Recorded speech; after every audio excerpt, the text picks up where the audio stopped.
just relaxed and paying attention. Yeah, it's time to sit up straight, pay attention. You can chew gum, but sit up straight, feet flat on the floor, and eyes straight ahead.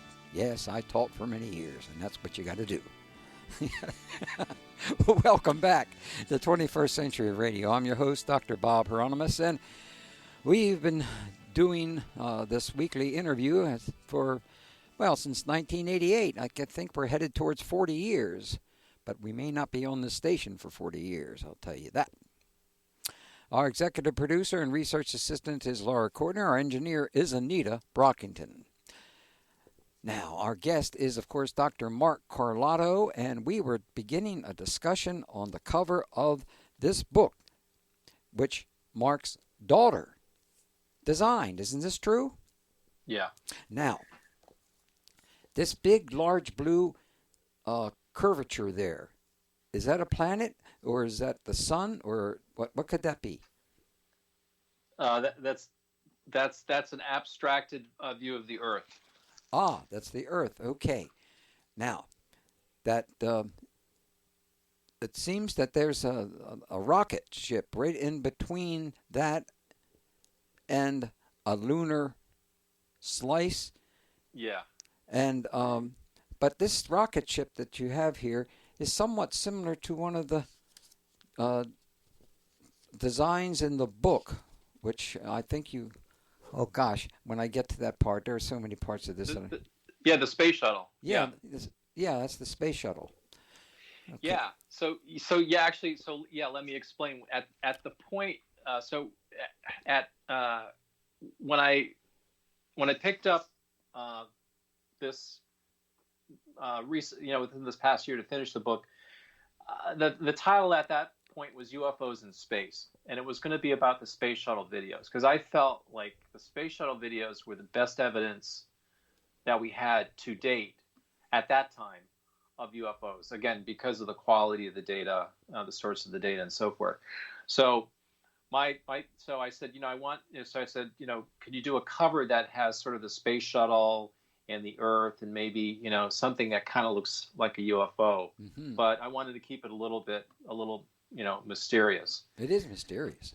It is mysterious, and so she did it this way. It's very transparent, and it was actually kind of prescient in the sense that as the book evolved, I realized it wasn't just about UFOs in space. It was about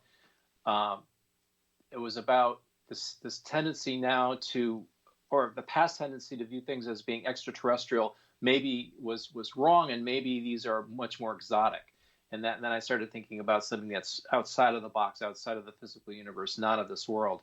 And so then, looking at this UFO, it's like, wow, this is transparent. Is it really there? Or is it here, or is it there, or where is it?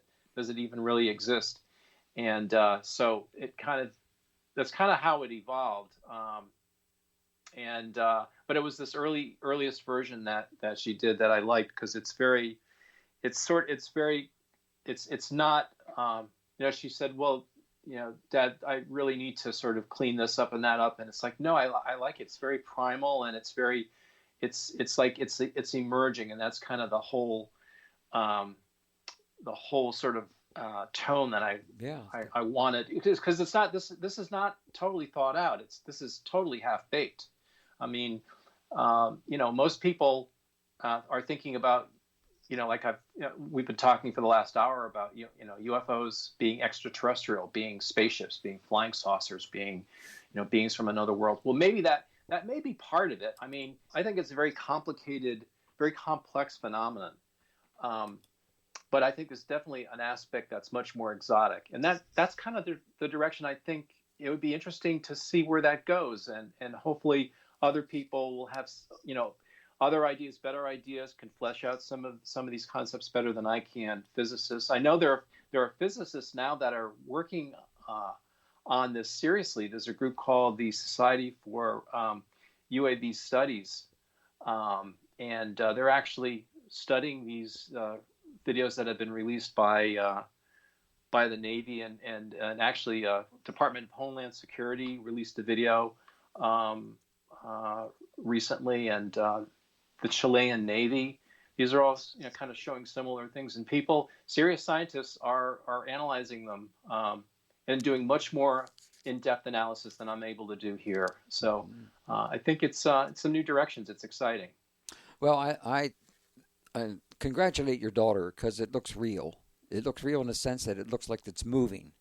It's not this hard edge. It's a soft edge area, which I think really puts that across. But she probably did that intuitively, which suggests very strongly that she has a good deal of talent from that standpoint. So give her an A+ and $500 and a new car and then that kind of thing.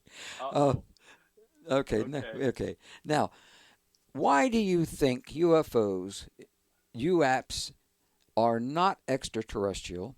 If not extraterrestrial, then what? Okay, so you mentioned at the beginning of the show how SETI scientists, these are scientists that are interested in the search for extraterrestrial intelligence. They've been listening for over 60 years for evidence of radio signals, and they haven't found any. They haven't heard or detected anything that's extraterrestrial that appears to be of intelligent origin. I know there's a lot of controversy. People will disagree with that statement, but think about and the way SETI sort of formulates this whole problem of searching for extraterrestrials is that the universe, or let's say the galaxy, our galaxy, they hold that our galaxy is teeming with life, and some developed a technology, advanced civilizations, and Earth is sort of in the middle. Think about the sort of a statistical distribution of technologies out there. Some are more advanced than we are. Some are less advanced. Some may not even use radios. People have said, well, we're not detecting ET radio signals because maybe they don't use radio. Well, true, maybe some of them don't. But according to the principle of mediocrity, which is sort of at the heart of SETI and sort of mainstream science, it assumes that we're not special, we're typical. And so there's going to be civilizations like us, more advanced, less advanced, and so forth. So given that, there should be some civilizations out there that are that have radio, television, cell phones, satellites, and so there should be some electromagnetic signature that we should be able to pick up, and we have it. Okay, so we have that on the one hand. So that suggests there's nobody out there. Okay, according to the criteria that SETI lays out, nothing's been detected. The conclusion could be from that, hey, there's nobody out there. Yet, we have this UFO phenomenon, and it's existed for thousands of years. And so what I do in the book, I actually have an article on my blog at notofthisworldufo.com. It's the article is called, I have it right here. It's called Ancient Aliens from Earth. And what I do in this article is I explain how I use this. It's called the Drake equation that the SETI scientists use to argue that there's some scientific basis for searching for and finding ETs. I use the Drake equation, and I do two things with it. I use it first to estimate the number of civilizations out there that are emitting radio waves. I do it sort of in a theoretical way, and I do the same thing for the number of civilizations out there that are spacefaring, that build spacecraft, are able to travel interstellar distances. In other words, the whole setup for the whole UFO phenomenon, that there's some number out there that are capable of doing that. And I then show that by using this Drake equation, given the data that we have, no ET radio signals, but yet tons of UFOs, it suggests that it's almost easier to build an ET, it's easier to build an interstellar spacecraft than it is a radio or a cell phone, which is, clearly not the case. If you look at technology curves, and I include these in the book, and I kind of explain how, information technology just continues to go up at a, exponential rate, whereas rocket technology, space technology, kind of leveled off. If you think about it, we're going to be they're talking about going back to the moon. We're talking about the Chinese and going to the moon to mine helium-3. It's all being done with chemical rockets, liquid oxygen, liquid hydrogen, methane. Even SpaceX's Starship that they're building now to go to Mars is a chemical rocket. We've had chemical rockets, since, World War II. It hasn't evolved at all. I mean, sure, they're bigger, they're more refined, but we're still using the same fuels: ion propulsion, nuclear propulsion, all these exotic propulsion. Not to forget about warp drives. We don't even know what that means. They don't exist even after all these years. So that says that it's a lot harder to build. It'd be a lot harder for us to get out there with our spaceships than to send radio signals out there. Yet SETI has their findings suggest exactly the opposite. So the conclusion is, if UFOs are real, and they appear to be, and there's no signals that have been detected from space, then it's likely that UFOs are not extraterrestrial. They come from somewhere else. And that's what I spend the last part of the book talking about. Well, before we get to that, what about the possibility of UFOs coming from underwater or being inside the Earth? Yeah, that's a great question. So they don't have to be extraterrestrial at all, because it seems that we have had other cultures or other lost civilizations that are extremely old, and a lot is going on, as you well know. And I'm not going to get into the stuff in Antarctica right now, but everyone's so thrilled about that, the possibility. Right. But there's all kinds of possibilities that make anything up from that standpoint. It's pretty loose. Yeah. So exactly. So your point is that they could be hiding. I think we're coming up to are we coming up to the end of this segment? That's correct. Yes. Okay. We'll take that on the other side. Want to take a break now and do that then? Yeah, I don't want to get too spun up on an answer. Got it. We'll do it on the other side. Je comprends, in my previous French incarnation, I remember that. So let's take it away. Yes, our guest is Dr. Mark Carlotto. His new book is called Not of This World, an emerging picture of the UFO phenomenon, published in 2021. It's available in print and Kindle editions from Amazon.com.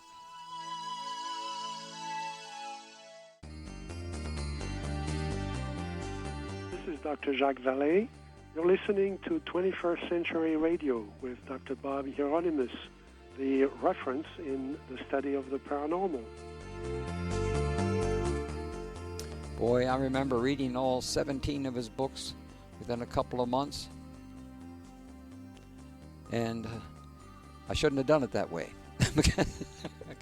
Because you mix one thing up with another. Welcome back to 21st Century Radio with our guest, Dr. Mark Carlotto.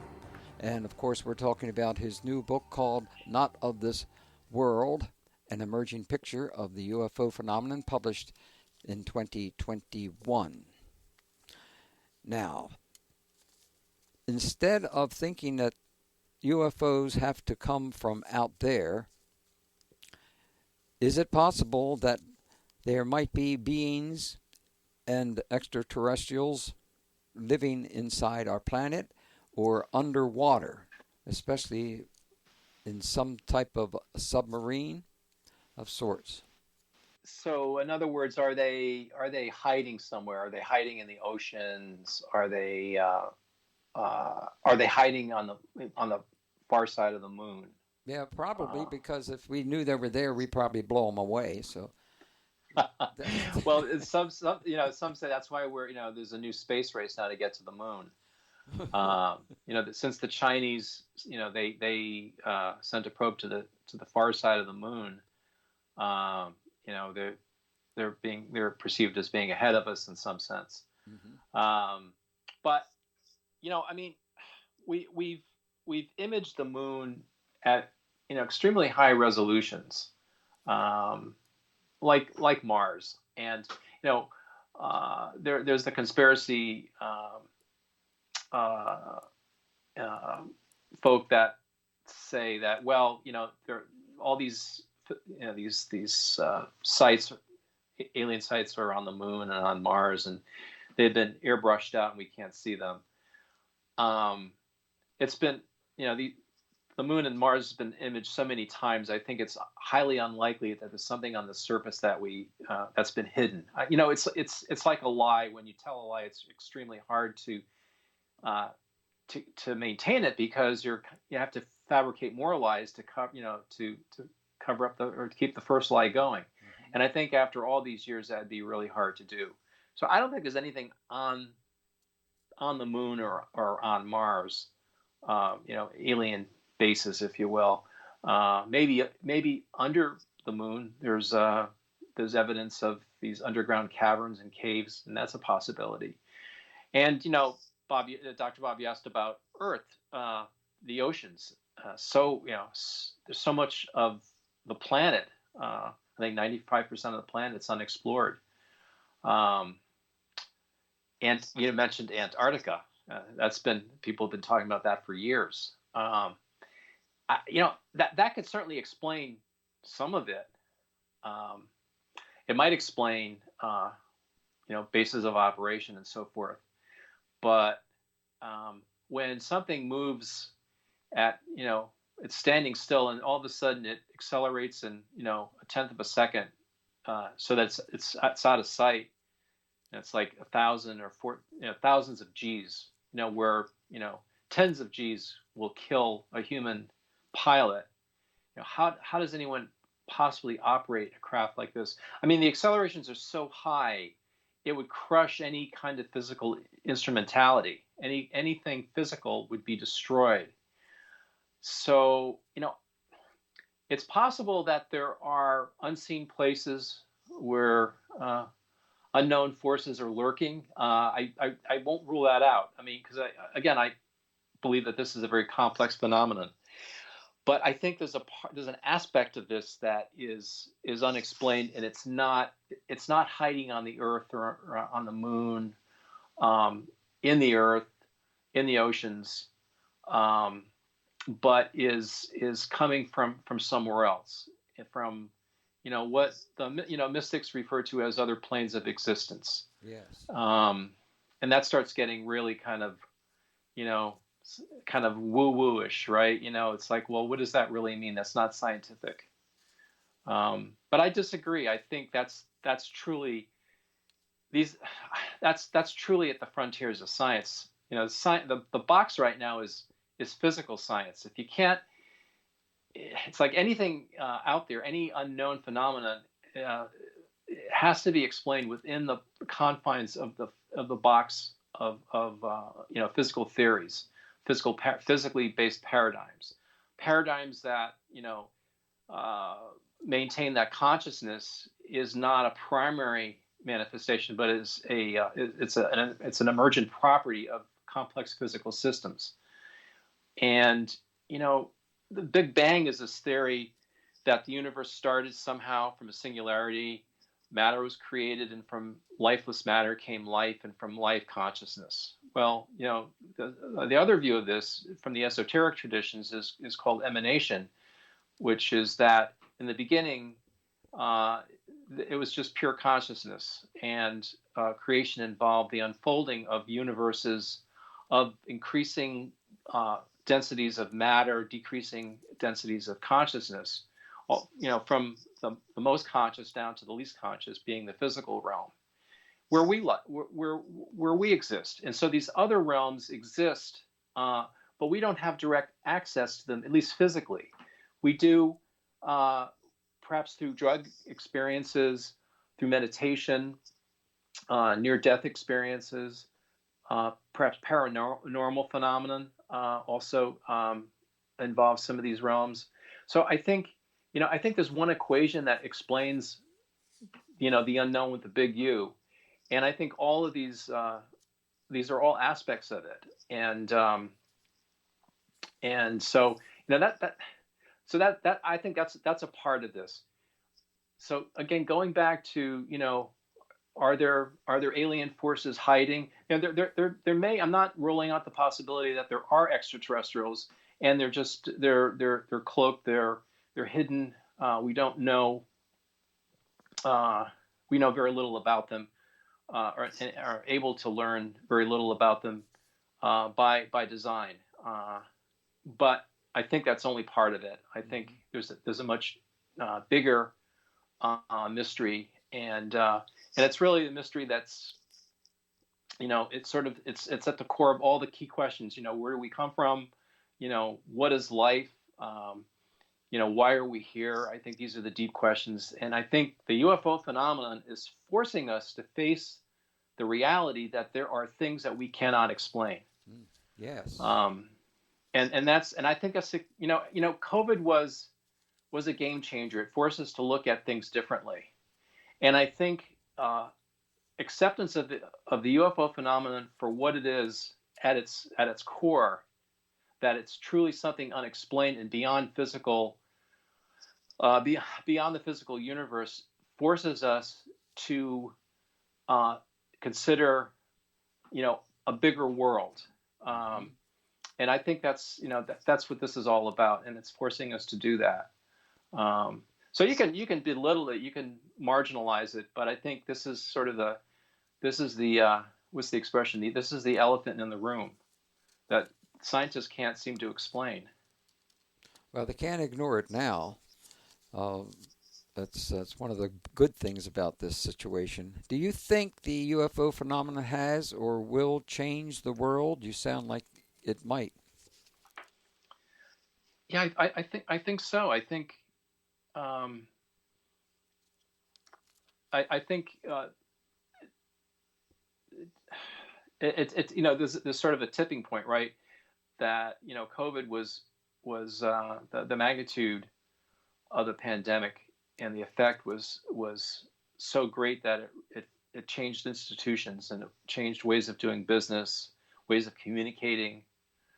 Look at the way, we're Skyping, we use Zoom. These are used much more now.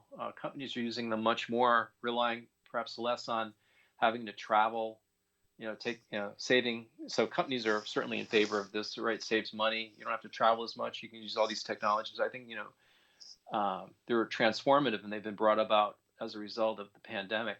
Mm-hmm. And I think, a similarly, I don't know what it would take. Maybe just continued exposure to,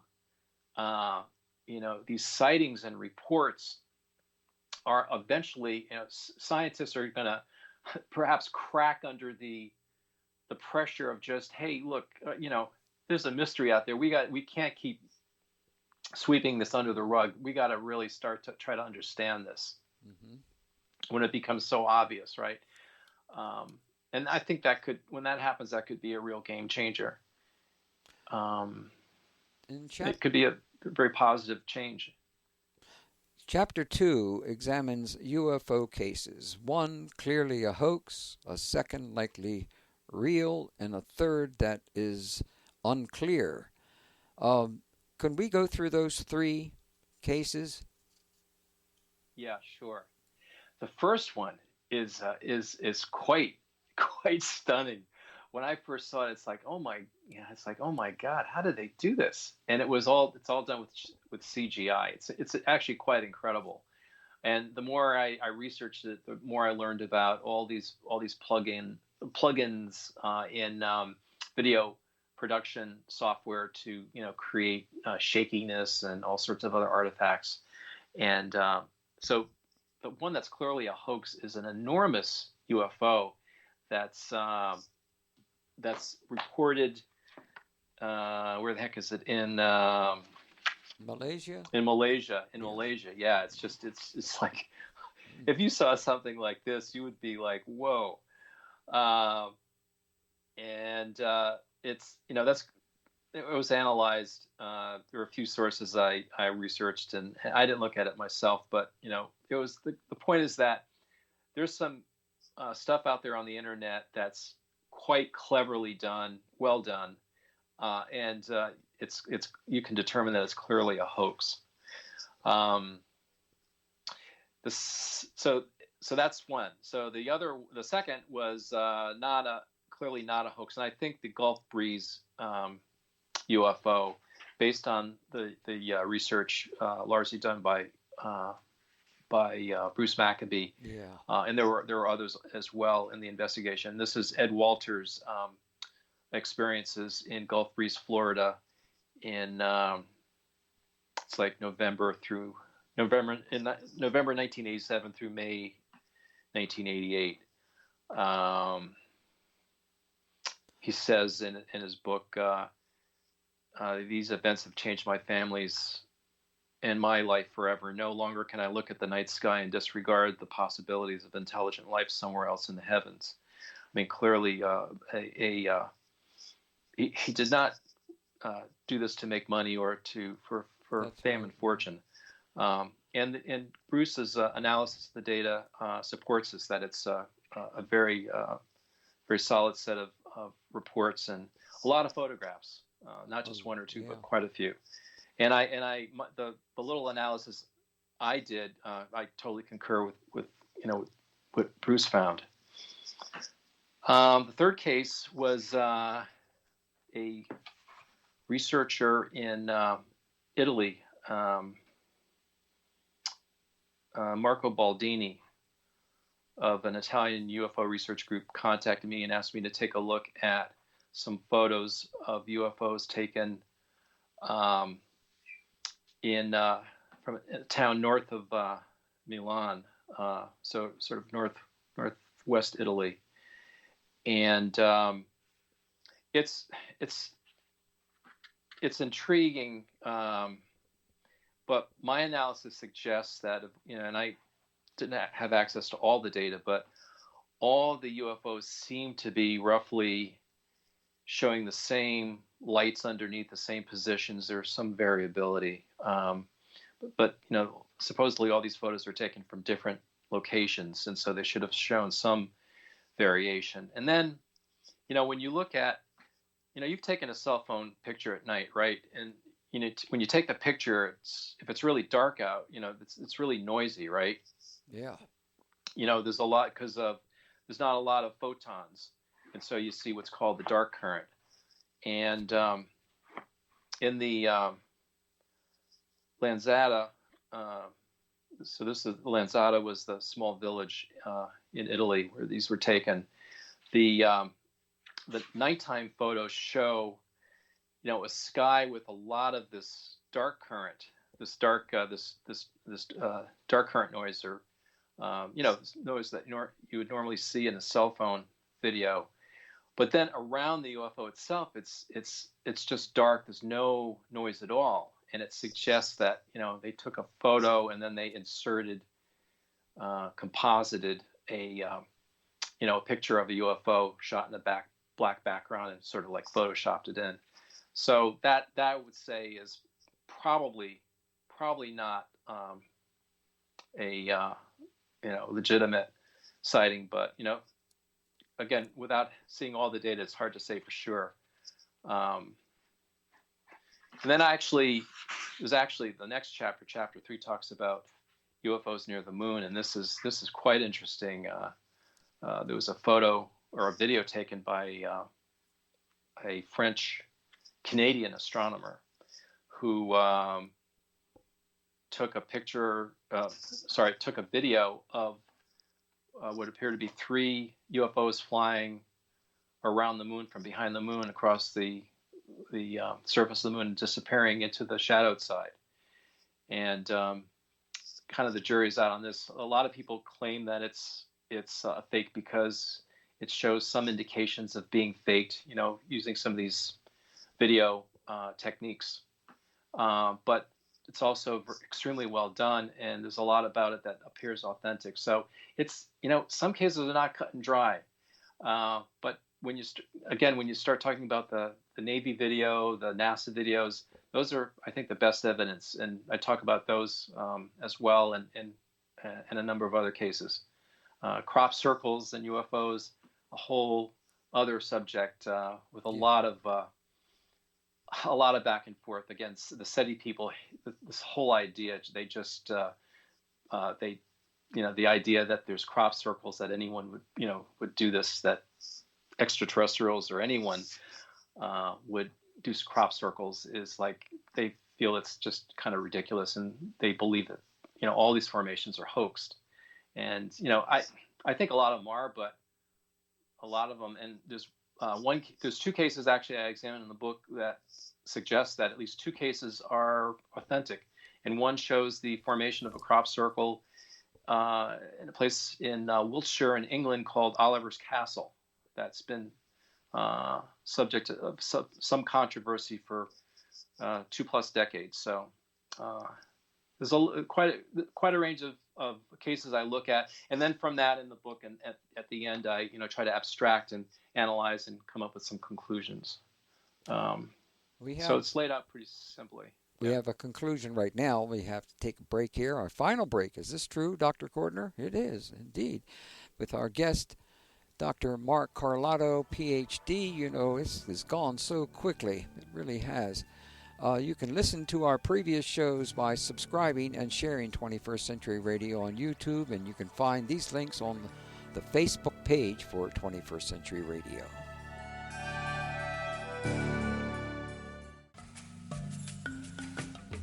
Hi, this is Colonel Gordon Cooper. I'm one of the 7 Mercury astronauts, and I'm listening this evening to Bob Hieronimus on 21st Century Radio. There's Brother Gordon. Indeed. One of the original 7 Mercury astronauts was asked by a reporter if he pursued UFOs when he was in the Air Force, an Air Force pilot in the 1950s. What did Gordon tell him? Mark? So, I got to look this up because I don't.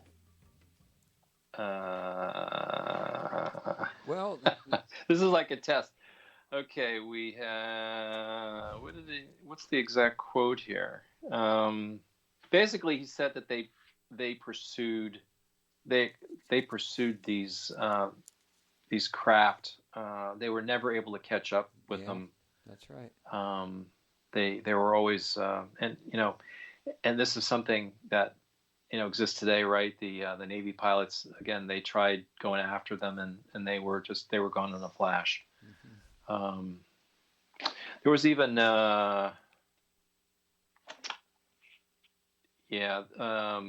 there's another case, the Gemini 7, of a report of a bogey that some say was code word for a UFO.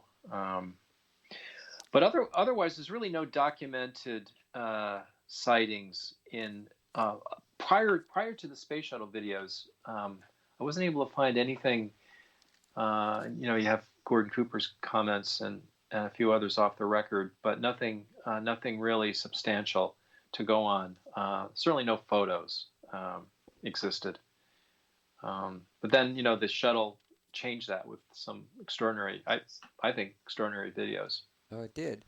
But one of the sections that I enjoyed so much was analyzing the evidence. Would you mind going over that near the end of the book here, which I think our listeners should know about? Yeah. So,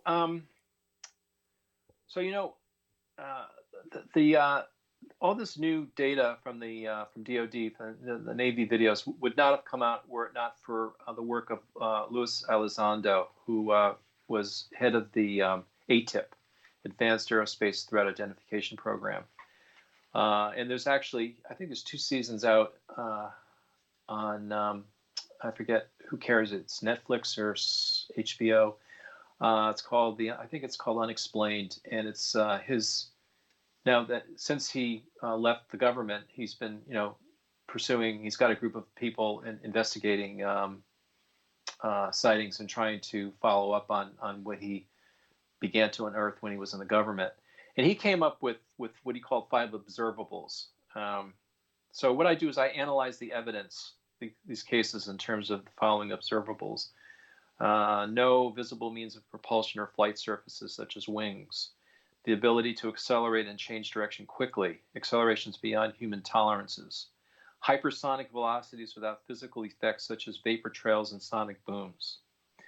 Limited observability, for example, visible in infrared but not in radar, including possibility of cloaking devices. Ability to move within and between different environments, such as space, the Earth's atmosphere, and water. Some of the sightings involved craft going from flying over water to going underwater and out again without apparently changing speed. And there, as I mentioned earlier, there radar on the Nimitz reported UFOs in low Earth orbit descending to tens of thousands of feet in fractions of a second. So then, what I do is I actually add 3 additional observables. We have a few more minutes? Yes, we do. So, expanding on the ability to, expanding on these 5, I added the ability to change size and shape. Now that's very interesting. Yeah. Because remember, back in the old days, that's the first things that those who were extremely skeptical would bring up was that, hey, there's no way that they could just change size and shapes. And that was used by, I've forgotten so many guys in the old days that came out against all this and said it's just not possible to do that. So therefore, this is a lie. Well, so they're wrong. Yeah. So this is what Jacques, I heard Jacques Vallée a little while ago as doing an endorsement for the show, and this is what he says. He says in many cases UFOs behave like a hologram that had mass. In other words, if a hologram could also interact with the environment, if it could put holes in the ground and burn the vegetation, you'd have a good approximation of what the UFO is. In other words, it's not an object like that car over there is an object. It looks like a car, it feels like a car, but it isn't a car. It's something totally different, which can look like a car if it wants to. So, so again, this idea of being able to change size and shape. I just posted today a new article on the blog. It's entitled "Ongoing Sightings of UAP," and this is over Long Island. This was a few weeks ago, and it's an excellent example of a phenomenon in the sky that seems to split and merge, and it's I don't think anyone can explain what it's doing, and I have some enhancements of it in the article, and hopefully some people will take a look at it and maybe come up with some new ideas. Anyway, so then just to get back to your question, 2 other observables: associated effects such as nearby disturbances, power interruptions, and others. Now, this is Close Encounters of the Third Kind, when Richard Dreyfuss is, in his car and it shuts off. And then the last one is the ability, this tendency to appear from out of nowhere and then just disappear, just totally fly out of sight in a split second. So what I do is I examine all these cases in the book, and I have measurements of velocities, accelerations, physical sizes, and then, do they satisfy any of these observables? And so I ask the question, are UFOs a physical phenomenon? Are they beyond current technology? Do they violate the laws of physics? And then, lastly, are they, after talking about SETI, I consider the question, are UFOs extraterrestrial in origin? And I talk a little bit about the politics of SETI and why it's kind of like, it's not really it's not real science. There's a lot of politics and maybe some might argue a little religion in there. That's right. So it's not a level playing field. No, and then from that, I go on in the last chapter. My last chapter is entitled "The New Interpretation," where I use a quote by Viktor Frankl, which is, "When we can no longer change a situation, we are challenged to change ourselves." And I think that's the juncture we're at here. Well, we are, and this is a very blessed area when you get into this, because when it gets into higher consciousness and how that affects everything, is something I think is that others are going to have to check more into rather than avoid these particular areas. Yeah, I hope so. Yeah, because it will make a very big difference in search of alien, in my opinion, in this particular area. The moon is another possibility. I remember Carl Sagan was one of the first to suggest the idea of alien bases on the moon. That really surprised me. It probably didn't surprise you, huh? Well, I know, particularly, towards, you look at that and then you compare that to what he was saying at the end of his career. He was very, very skeptical, very much mainstream. He was kind of the poster boy for mainstream science. Right. Very. He was. I never met him. We corresponded a number of times. He actually used some of the data, some of the Mars data on Cosmos.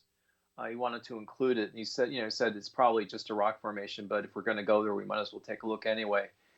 He was, I think he sort of played both sides. I think he was much more curious than he was allowed to be. I think he probably, my guess is that he had to give up a little bit of his autonomy.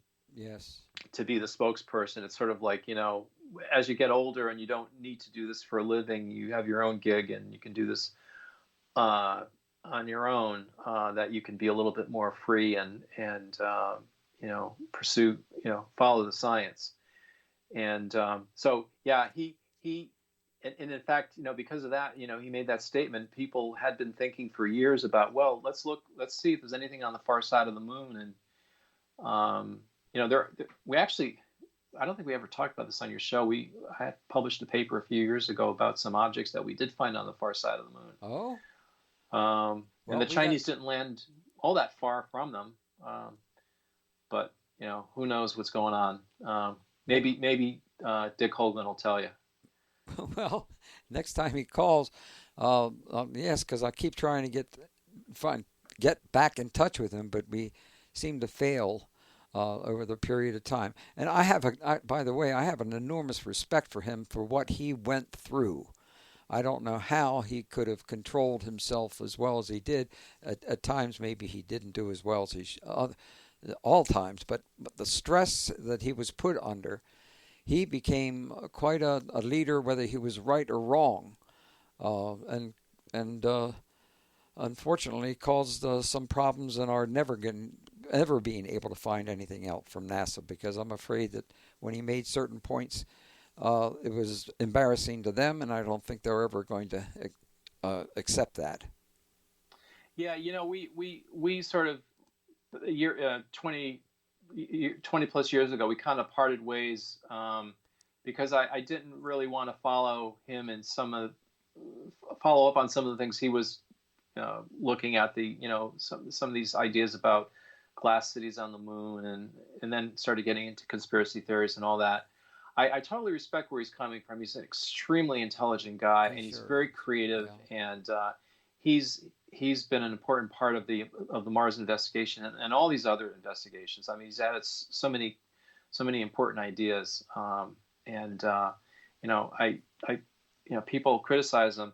He certainly hasn't made a lot of money. He's no one's made a lot of money doing this. We do this because we care and we're passionate about it. And that's about it. We have lost. We're finished right about now. Out of time. Is that true, Dr. Kortner? We got 35 seconds. What would you like to say in 35 seconds? So the book is Not of This World. You can buy it on Amazon. The website is Not of This World UFO, all one word, .com. It's a blog that has articles ongoing research. I posted one today entitled Ongoing Sightings of UAP over Long Island, New York. These are some sightings from a couple of weeks ago. Now we're gone. Goodbye. Boy, see you next week on 21st Century Radio.